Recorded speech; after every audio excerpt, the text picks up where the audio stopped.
Hey guys, so a bit of a different video today, or if you've been with me since the start of my channel, it's actually more or less of a homecoming. It's been more than a year since we released our short film This Way, inspired by the music by Apollo 1027. Since then, a lot has happened.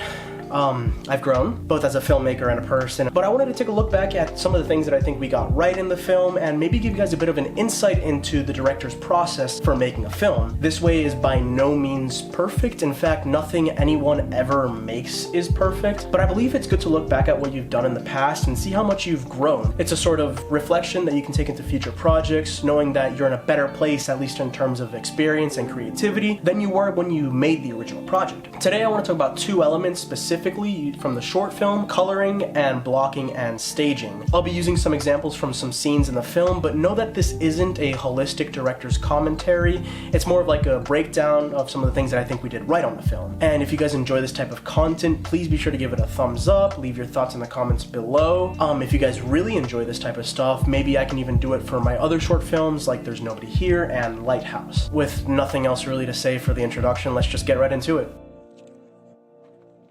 So, coloring is supposed to bring out the internal emotions from characters in a very expressive way. Some forms are definitely more expressive than others, but it's supposed to give an external look into the internal feelings. In regards to coloring for This Way, I remember having the discussion with Majed about having blue represent both Ricky and Ellie. I kind of got the idea from the mantra of blue being the warmest color, which would be a fantastic film if it wasn't for the fact that the actresses were sexually abused. We're not talking about that.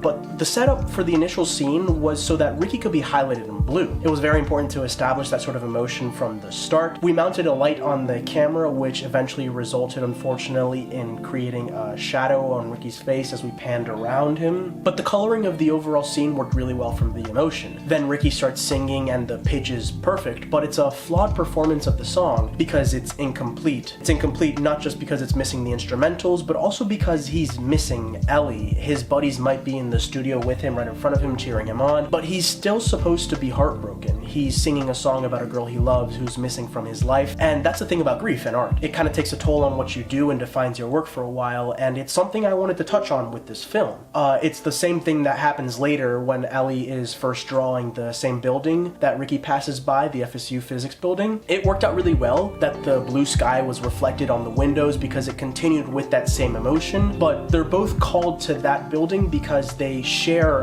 a tie to it through each other. It's hard for them to let go of each other. We made sure that the costume design also reflected these same elements. Again, Ricky and Ellie in blue, everybody else in a much more neutral color. Caroline wears earthen colors because her character is supposed to be a sort of down-to-earth best friend and emotional support character. Nico and Tyler, we kind of just let them do what they wanted, so long as they didn't wear blue. But the key really lies in continuing that emotion of warmth, yet with a certain longing. Whenever Ricky isn't in a blue shirt, he's at least highlighted in blue. My favorite shot in the whole film is probably the one where he's sitting in his room, just having texted Ellie, and he's kind of framed by the doorway. It's a very sympathetic shot that kind of shows how lonely he's feeling. You know, the act of like reaching out to somebody in hopes that they'll reach out to you as well, but knowing that given the circumstances, it might not happen. And kind of all you have for the moment is just your LED lights and yourself.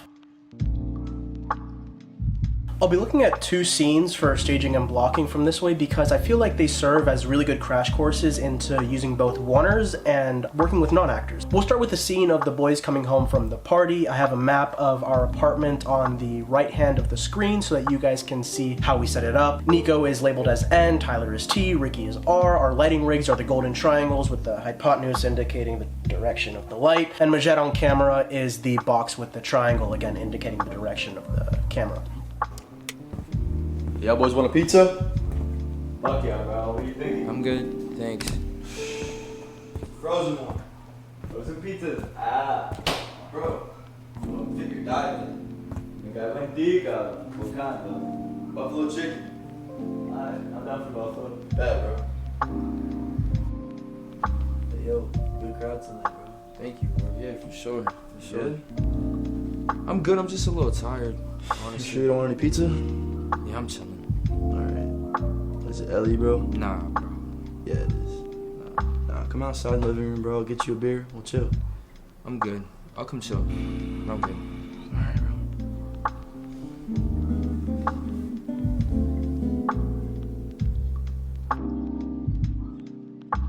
So the first objective here is to introduce all the characters involved, but then to isolate the most important character in the scene. In this case, we're talking about Ricky. If we had Ricky walk in first and had the camera just follow him throughout the scene, we wouldn't have had the chance to introduce the other two players in the scene, Tyler and Nico. While their conversation is unimportant, their presence is extremely important because it shows how Ricky is feeling distraught. He's not mentally there. He could choose to pay attention to his friends, but he doesn't because he's too focused on trying to get Ellie's attention instead. He's stuck in his head while his buddies are arguing about which pizza to eat. Eventually, Tyler comes around the corner and sort of surprises Ricky, trying to pull him back to reality. It doesn't really work because Ricky is still stuck in his head, but he agrees to go out with them anyways to the living room. One thing that worked out really well for this setup is that the blocking helped Ricky, Tyler, and Nico, all of which are non-actors, hit their lines really well. Tyler would say his "y'all boys want a pizza" line as he approached the fridge, to which Nico replied as he stepped into his own room, "Yeah bro, what are you thinking?" We didn't have any cues to set up in terms of those notes, but those little internal markers that they had in the back of their heads helped them coordinate the scene better and give it a bit more presence than otherwise possible for non-actors. For example, the scene in the room between Ricky and Tyler caused us to do actually more takes than the coordinated movements with the camera. Just some advice for those looking to make it easier on their actors: physical motions are there to bring the actors into their characters' mindsets.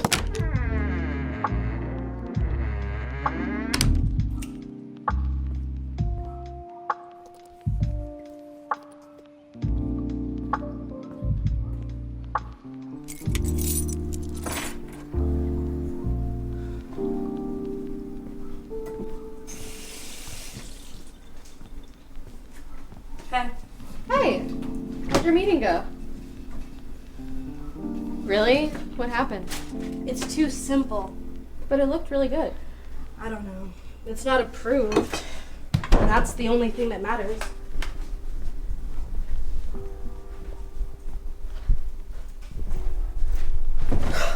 With the second scene, things were a little bit different since Cassidy and Caroline have some training under their belts. We again start by isolating Ellie because we want to emphasize her frustration, which is her current motivation, above everything else. The long hallway in Cassidy's apartment worked really well because it emphasized that frustration, having to sort of walk a long road in order to get to where you're going. Eventually, Ellie meets with Jamie in the kitchen, and Jamie, preparing a snack, kind of brings up some small talk, not expecting a real conversation. Again, the whole idea of these sort of long takes is to breathe life into the characters and their emotions, allowing them to interact with their environments. With Cassidy and Caroline, it became a lot easier to let the actresses use their environment as extensions of their characters rather than just markers for their lines. Cassidy, for example, emphasizes Ellie's frustration by repeatedly looking into the fridge for something to eat before slamming the door and collapsing on the sofa. It's little things like this that go a long way to bring a sense of reality into the film. There are some instances where this becomes rather difficult to accomplish, however. My original storyboard for This Way had actually 3 of these one-take scenes, with the missing one being the bus ride sequence. This was a little difficult to pull off because of the guerrilla nature of the shoot. For those unfamiliar, guerrilla shoots are done in public when you don't really have rights or permits to shut down traffic or whatnot for the film. Basically, it's a run and gun type of shoot. It took us 3 days to crack this scene, which is a lot for like 30 seconds of footage, and by the end of the first day, we realized we couldn't do the originally planned one take because of several elements. One, the bus was too jittery to move around with the camera. Not only did it cause the frame to shake, but it was also extremely dangerous for the equipment and for Majed operating it. Second, the original one take was supposed to pan outside to reveal Ellie's character walking alongside the bus before focusing on Ricky watching her. This, again, just was a little too difficult. Sometimes then you just have to settle for something else. The end result was a montage of clips that we got from Ricky sitting on the bus, playing with his fingers, looking glum. It works well for the emotion, I think, because, again, it translates what he's saying out into the frame. If we hadn't shot it like this, then we more than likely wouldn't have had those same elements that we see in the final cut. Special note, if you want to know more about how to coordinate these type of one-take shots with a lot of staging and blocking, I would recommend watching Every Frame of Painting's video about the Spielberg Oneer. It's linked in the bio. It breaks down the utility of this same type of style, but on a larger Hollywood level, obviously more professional. We didn't have a budget for this film. It came out of our pockets. I need money. Conclusions suck, so I'll be brief, but I hope you guys enjoyed the video and that it gave you some insight into the budget filmmaking process with a 2.5-man crew. But like I said, if you guys enjoyed the video, please give it a thumbs up. Leave some comments down below. I don't really know what I'm doing. I haven't done this type of video in a while, but turn on notifications so that you guys be let know when I drop new content, whether it's in the form of a new short film or an analysis like this or a video essay. Right now I'm beginning to head into production on another short film. Pray for me please if you're religious, if not just manifest. I hope to have it completed sometime in the new year, but until then I'll be keeping in touch. Thanks for stopping by. Se me cuiden. See you guys later.